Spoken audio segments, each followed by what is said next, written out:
পরকীয়া প্রেমিকের সঙ্গে স্ত্রীকে বিয়ে দিলেন স্বামী নিজেই।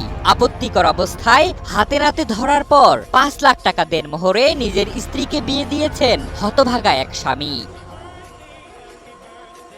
হাম দিল দে চুকে সনম সিনেমায় অজয় দেবগন যেমন বুকে পাথর রেখে তার স্ত্রী ঐশ্বরিয়াকে প্রেমিক সালমানের কাছে নিয়ে গিয়েছিলেন, ঠিক তেমনি বাস্তবে করে দেখালেন গোপালগঞ্জের কাশিয়ানী উপজেলার পূর্ব বরাসু গ্রামের আলম চৌধুরী।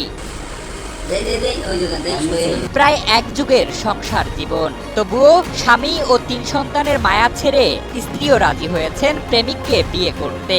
আর এই ঘটনায় এলাকায় বেশ চাঞ্চল্যের সৃষ্টি হয়েছে।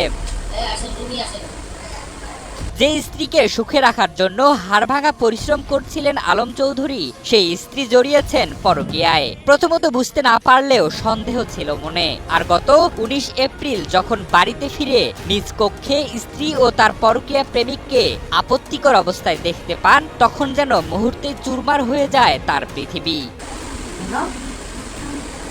এ সময় স্থানীয়রা জড়ো হলে পরিস্থিতির জটিলতা বুঝে স্ত্রী রিনা বেগম স্বামীকে তালাক দেওয়ার কথা জানান এবং প্রেমিকের সাথে বিয়ের দাবি তোলেন। তবে আলম চৌধুরী প্রথমে রাগ করলেও সবকিছু সামলে স্ত্রীর সিদ্ধান্ত মেনে নেন।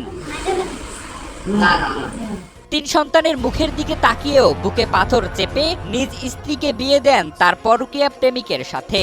এ সময় নিজেই ডাকেন কাজী, ৫ লাখ টাকা কাবিনও ধার্য করে দেন নিজেই। বিবাহ সম্পন্ন হওয়ার পর রাতেই আলম চৌধুরী নবদম্পতিকে নিজ দায়িত্বে বাসে তুলে দেন।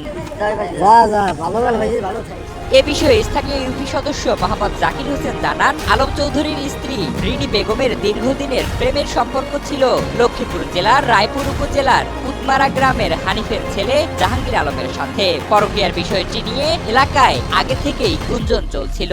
এবার আলম নিজেই হাতে নাতে ধরে ফেলেন তার স্ত্রীকে। পরে স্ত্রীর সম্মতিতেই সবার সামনে তাদের বিয়ে দেন। সাবেক কাকি আসেন।